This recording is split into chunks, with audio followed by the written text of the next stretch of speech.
بسم اللہ الرحمن الرحیم۔ السلام علیکم پاکستان۔ ناظرین، آپ دیکھ رہے ہیں آواز بہاولپور نیوز چینل اور میں ہوں آپ کا میزبان احمد محمود۔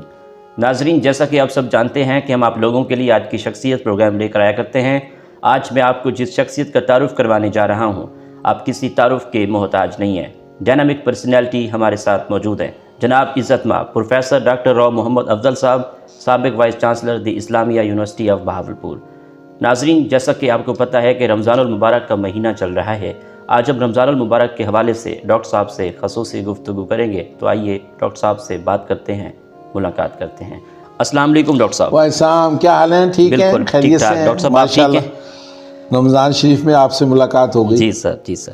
سر، رمضان المبارک کے اس بابرکت مہینے میں آپ کیا کہنا چاہیں گے؟ بس میں تو سیدھا یہ پیغام دینا چاہوں گا اپنے تمام مسلمان، پاکستان کے نہیں، تمام مسلمان کو، جی، کہ جس مقصد کے لیے اللہ تبارک تعالیٰ نے یہ رمضان شریف کے روزے ہم پہ فرض کیے ہیں، جی، وہ مقاصد اگر ہم پورے کر لیتے ہیں تو ہمارے معاشرے سے اتنے مسائل ختم ہو جائیں گے، اتنی چیزیں ختم ہو جائیں گی کہ آپ اس کا اندازہ نہیں کر سکتے۔ جی، یعنی عبادت تو اپنی جگہ ہے، ہمارے اقتصادی معاملات حل ہو جاتے ہیں، جی، ہمیں ایک دوسرے سے ہمدردی پیدا ہو جاتی ہے، ہم میں قربانی کا جذبہ پیدا ہو جاتا ہے، ہم دوسروں کی مدد کے لیے تیار ہو جاتے ہیں، ہم بھوک کا احساس کرتے ہوئے دوسرے کی بھوک سے آشنا ہو جاتے ہیں۔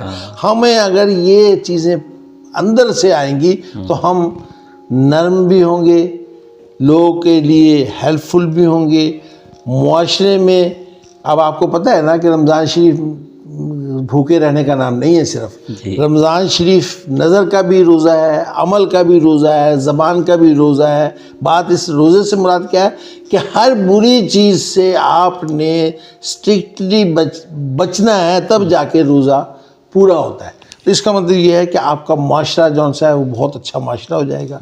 آپ کے معاشرے میں آپ کی اپنی ٹریننگ ہو جائے گی، وہ جو خدا نہ خواستہ آپ پچھلے سال کے 11 مہینے میں اگر کچھ عادات آپ کی یا آپ ریلیکس ہو گئے تھے برائیوں کی طرف، تو اس میں آپ اسٹرکٹلی عمل کرتے ہوئے جب ٹرینڈ ہو جائیں گے تو آگے 11 مہینے بھی آپ کہیں گے بھی اب میں جب 1 مہینے کے لیے بچ سکتا ہوں تو کیوں نہ بچوں۔ لوگوں کو اب آپ کو پتہ ہے کہ رمضان شریف میں سب سے زیادہ زکوٰۃ بھی تقسیم کرتے ہیں لوگ۔ وجہ کیا ہے؟ لوگوں کے اقتصادی معاملات جون سے ہیں وہ حل ہو جائیں گے۔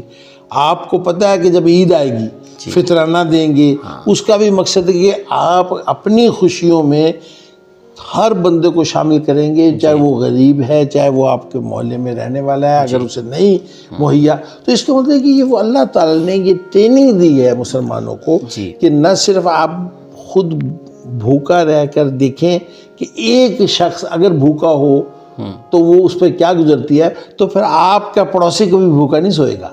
سارے سال کی میں بات کر رہا ہوں۔ اگر آپ دیکھتے ہیں کہ عید آپ منانے جا رہے ہیں، آپ خوشیاں اس رمضان کی منانے، عید کیا ہے؟ رمضان کو اچھی طرح گزارنے کے بعد اللہ تعالیٰ نے انعام کے طور پر آپ سے کہا ہے خوشی منائیں، تو آپ اچھے کپڑے پہن رہے ہیں تو آپ کا دل کرتا ہے کہ اپنے غریب محلے والے غریب لوگوں کے ارد گرد کے لوگوں کے لیے بھی کچھ کریں، چاہے وہ فطرانے کی۔ تو اس کا مطلب یہ ہوا کہ یہ اللہ تبارک تعالیٰ نے رحمتوں کا مہینہ جو آپ پر ودیت کیا ہے، یہ ایک قسم کی ٹریننگ بھی ہے، عبادت بھی ہے، اور ایک لائحہ عمل بھی ہے کہ ہم معاشی طور پر مستحکم ہو جائیں گے۔ اور پھر ایک وقت ایسا آئے گا جیسے کہ صحابہ کے زمانے میں کہ آپ زکوٰۃ لیے پھریں گے، کوئی لینے والا نہ ہوگا۔ تو یہ تمام چیزیں رمضان شریف میں۔ جی ڈاکٹر صاحب، بہت شکریہ، تھینک یو۔